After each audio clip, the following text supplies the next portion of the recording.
Hey, everybody. Today we're diving into the future of conversational AI and CX with an innovator in this space, Babelforce. Pierce, how are you?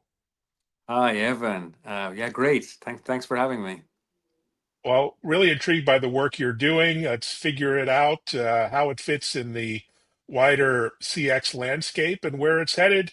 What was your aha moment behind joining Babelforce? What was the big idea at the beginning?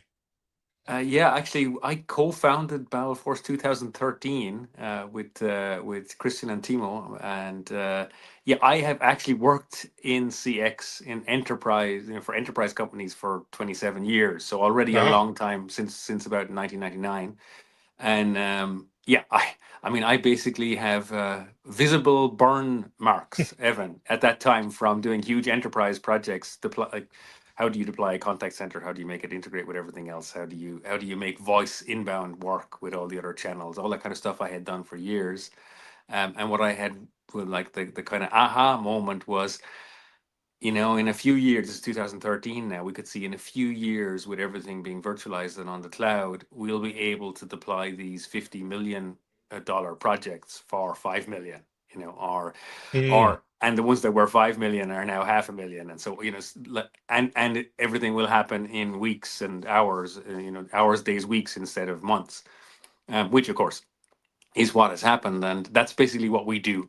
So we help people deploy all of their inbound channels, like adding. We mainly focus on voice, Evan. So voice is a very hard channel, but it's a really important one, right? It's the most natural channel in a way, and now, of course, voice is getting turbocharged with AI advances.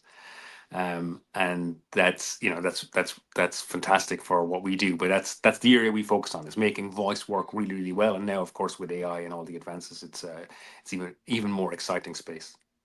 It is. I started 35 years ago with voicemail technology and IVR, which was like the big thing.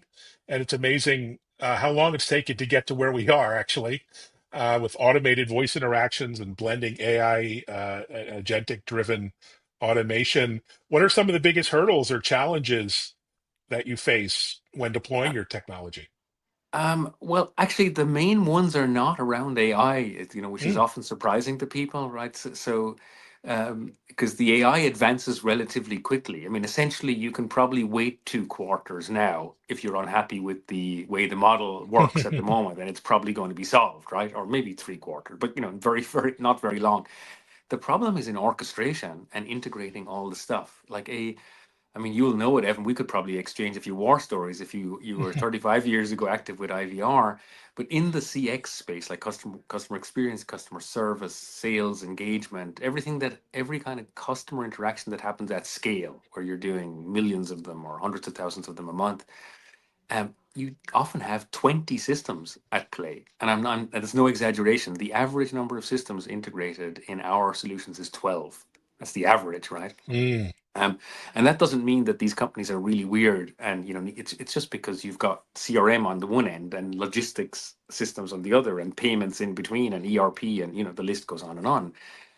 And so getting a voice interaction, like getting a short, sweet dialogue, which is really what the user wants, right? The user just has a problem, they want it solved, they want it solved without friction. So short and sweet is really what they're after.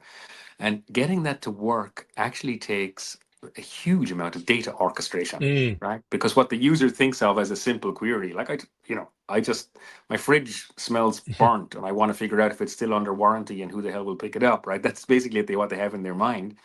But can you imagine, like, it might not be obvious to all listeners here, but if you've worked in the space, oh my God, like that's a warranty. There's a contract system. The contract may not even be in the hands of the agent, who could be sitting in the Mm. Philippines or in India or in Texas, right? How do you find out whether the person bought the product and where they bought it, and does the warranty still is it still valid?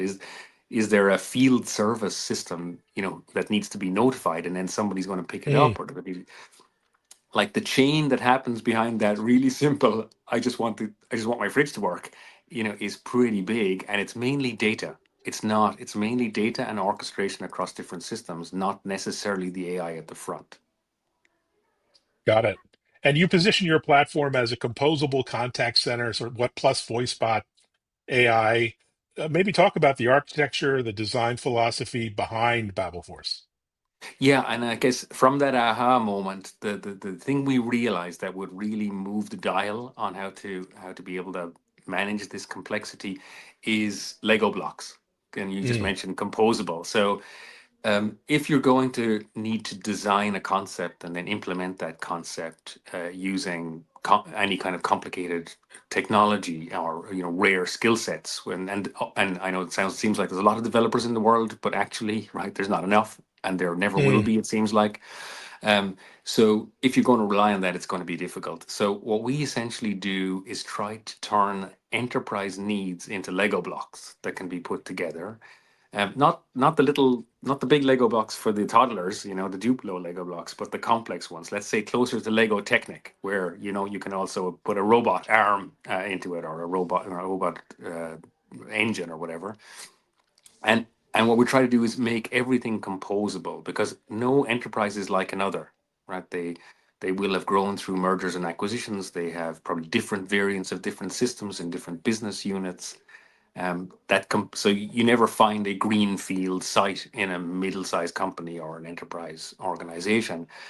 So what we are saying is, okay, you come along with your brownfield site with all of its complexity, and then our job is to provide Lego blocks at all kinds of levels of abstraction that allow you to deal with that complexity and still be able to very quickly deploy a thing like a voice bot at the front end, or very quickly deploy some new routing engine that's going to make your contact center way more effective. That's essentially our approach to it. fantastic. And there's this balance or tension between, sort of human first CX and automation first, and almost every nuance in between. How do you see that balance today, and how's it shifting over time? So for us, we're pretty much agnostic about that, actually, Mm, because like, even if you look at our revenue streams, we're about 50-50 between licenses that are purely for automation and those that are user seats. And there's no difference in the way we count licenses. So if an mm, organization started with 1,000 agents and they end up with 500 agents and several hundred licenses for automation, it's all the same to us. It doesn't make a difference. It's the same Lego blocks, it's the same components, the same licensing. So actually, that's a really good question, Evan, because we from our point of view, we can kind of act as an independent broker in that sense, because if you come onto our platform and you start an automation and then you realize, oh, I need an escalation channel that just needs humans, then yeah, that's no problem. Then you just start deploying human licenses, or the other way around, which is of course more common nowadays, that you start with human and you're moving over to automation. Although both are occurring, interestingly, as you deploy AI, the escalation need is often increasing because the number of interactions you're doing, and you're tending to push the more complex things to humans, and there tend to be just a lot of complex things left to do. So at the moment, it's kind of still balancing out quite a lot, where human agents are really, really important. Although, of course, the growth in completely automated bot handled interactions is incredible, right? I mean, the growth rate month over month or year over year is astonishing. But both are still completely necessary. That's what we're seeing. And people are getting more mm. nuanced, I think, and more sophisticated about thinking about it, and starting to think of use cases that are for automation and use cases that are for humans, because the brand loyalty matters, or because a human happens to be more effective at that particular touch point. So we're seeing much more sophistication now than just after the launch of ChatGPT or the launch of the first agentic agents. Fantastic. And there's so much in the press now about CX and AI in general, of course, but lots of misconceptions and misunderstanding around conversational AI and CX, driven by some very high-profile headlines that you see in like the Wall Street Journal every now and then, or other tech press. Anything there you'd like to debunk about conversational AI and CX? What's being misunderstood about what's really happening on the ground? Yeah, well, I think, I mean, the hype cycle is always ahead of what's happening on the Mhm. ground, right? So, like, agentic was fairly uncommon a year and a half ago, a year ago even, and now it's in kind of everywhere. Yet the number of real agentic, and by real agentic I mean where the the bot has agency and is deciding for itself to some extent, right, and what's going on. The number of production systems that are really autonomous in some sense, or in any real sense, is relatively small, actually. Yet it's everywhere from a hype cycle point of view. So I think I think the I think the market in terms of adoption is very different from what you see from a trend point of view. I'll give you an example. So, a lot of companies wish to deploy voice bots and they've picked maybe five use cases that they want to focus on. Often, what they realize is two of those, no problem. They can actually do something close to an agentic bot for that and do it very quickly. And in the next three use cases, they go, oh, we never, we haven't invested in the underlying infrastructure, so we don't have the right APIs. The data is not clean. It comes from different sources. It's different in one case and another. And the bot, although it would be deployable, would be terrible, not because of the AI, but because of the data. And so I think when the rubber hits the road, I think there's a lot of work to do in the background orchestration and preparation. And I guess that's the space we're in. Like we're saying, okay, we are not trying to shy away from your complexity. We get quite excited about complexity, Evan, basically. When a customer comes to us and they go, I don't know if you can solve this because we hit a bit of a roadblock on the data and our APIs and everything. We're like, oh, well, we were rubbing our hands together, like this sounds like a job for us, because that's what we're trying to basically prepare an organization step by step to manage this complexity and to manage the level of change that's going to be hitting them. Like if LLMs, or if the underlying models for speech models, for example, if they're getting better every 6 months or every few months, then you need to plan for change, essentially. Like change has to become the new normal, which means you got to do things in the right order and prepare yourself for that. And that's, I think that's the biggest, I think it's the biggest area where I think we, and I think in general, the technical people and the vendors need to help organizations, because I think people are really struggling to get to grips with that. Fantastic insight. And speaking of helping people, you've aligned up with Zendesk and integrated very tightly with them and in helping customers. Talk about that partnership and what it means exactly. Yeah, so I've worked with and around Zendesk for 14 years now. And Mm, 11 years ago, I think we were one of the first companies in the world to build a contact center integration, or what used to be called CTI, computer telephony integration. We were the first, just after Zendesk launched their very, very, very first version of that, which of course is very different from what is now deployed, of course. So, and we've done a lot of projects with Zendesk over those years. So we work very closely with Zendesk on deploying mid-market, so middle-sized and enterprise contact centers. And yeah, that's a fantastic collaboration. I mean, we Zendesk is the market leader when it comes to ticketing and CX to digital channels. They also have invested more and more in voice and are getting more and more known as a contact center product, although in general they're not really thought of as contact center mm. or CCAS, but that's becoming more common. Yeah, and we're really happy to be one of the main players in there in terms of deploying the complex contact center needs. Fantastic. Let's talk about the market landscape.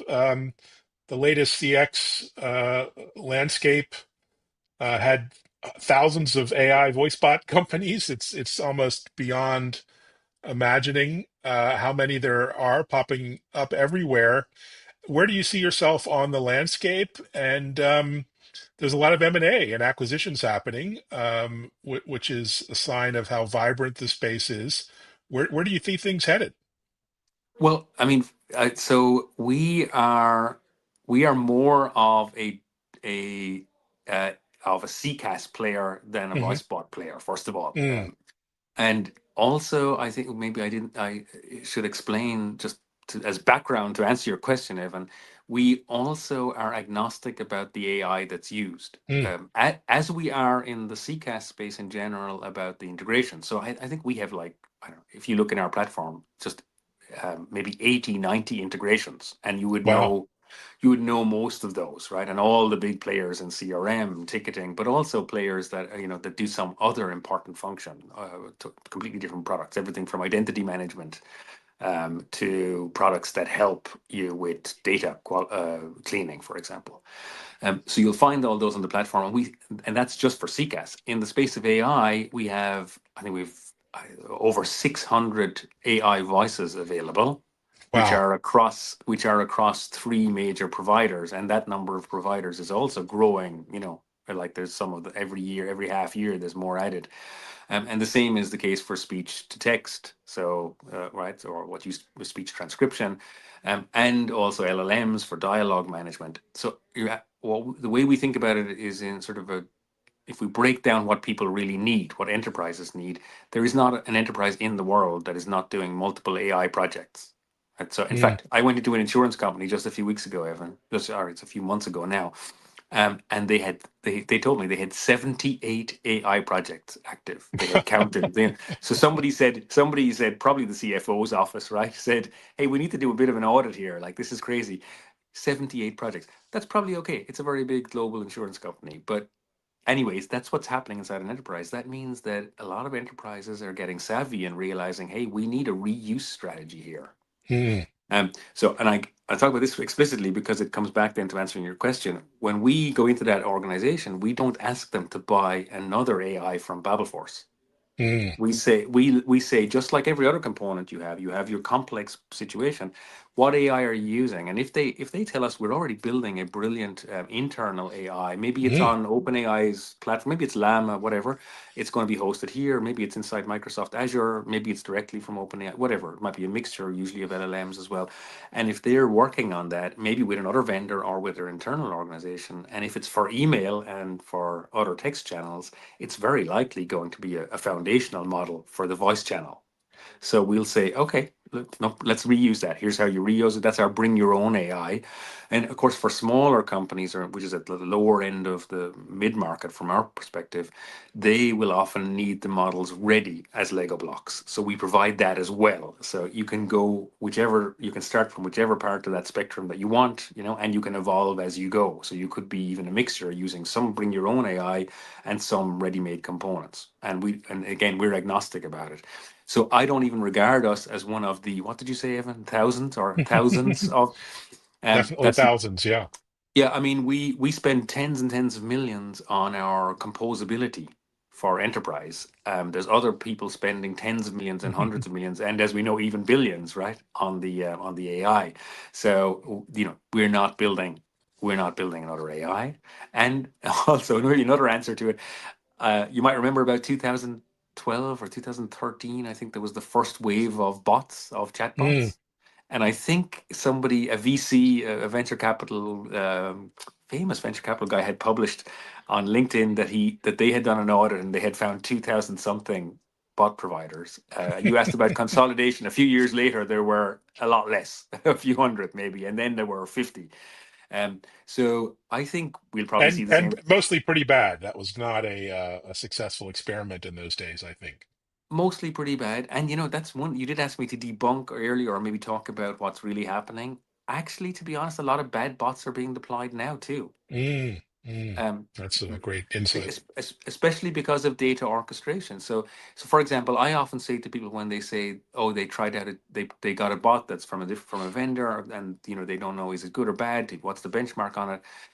Or if a vendor tells me about the way their bot works and I realize they don't have an orchestration layer, then I say, well, send me 10 telephone numbers where the bot is deployed, like really Mm. productive, right?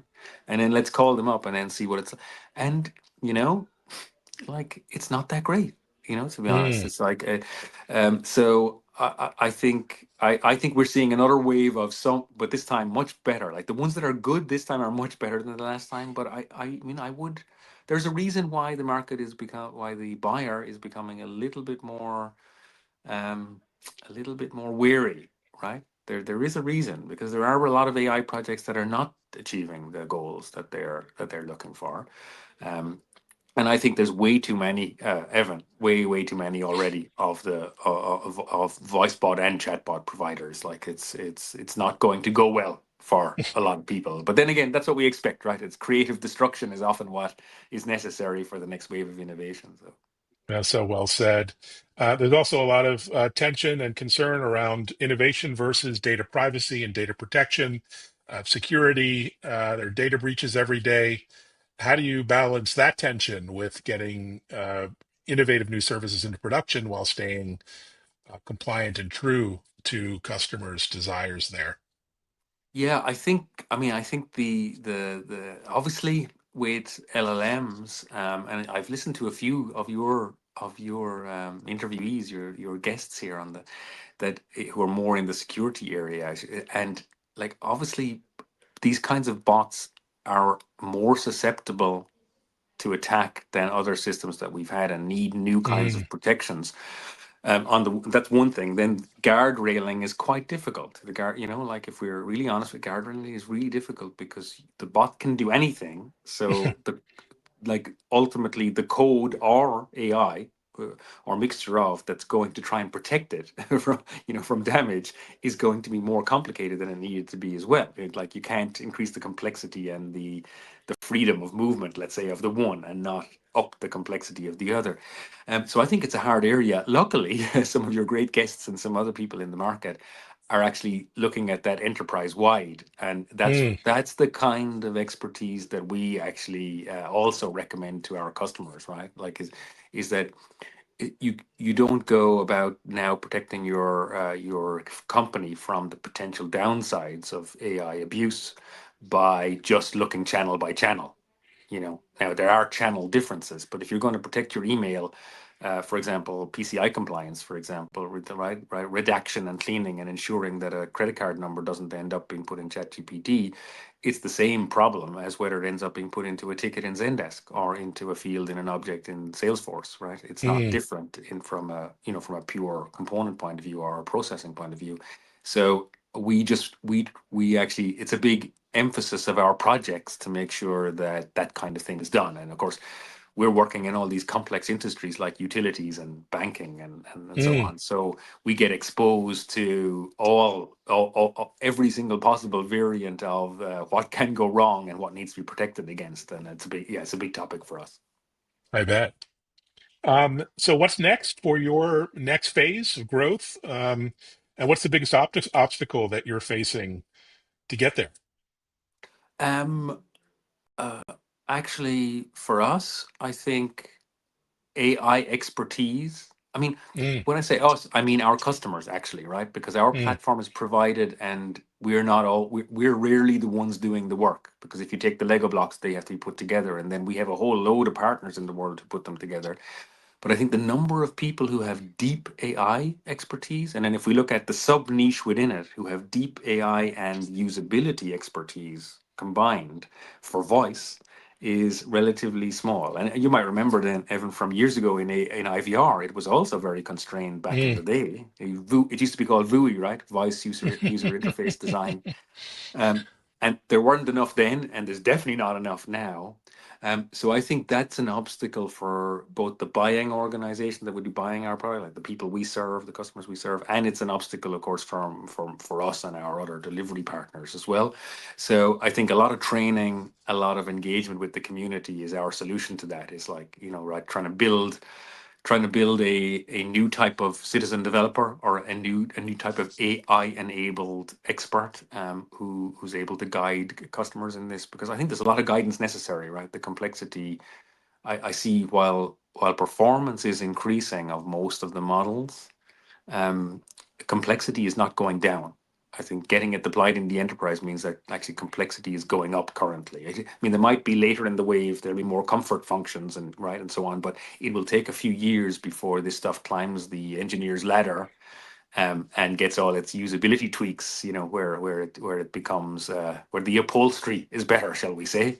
That's going to take a while. So in the meantime, we're going to need to really engage and train a lot of people. I think. Well, so much work to be done. Congratulations on all the success, onwards and upwards. Thank you, Evan. Well, appreciate your time and just amazing journey. And thanks everyone for listening, watching, sharing the episode, and be sure to check out our TV show on Fox Business and Bloomberg TV at techimpact.tv. Thanks everyone. Thanks, Pierce.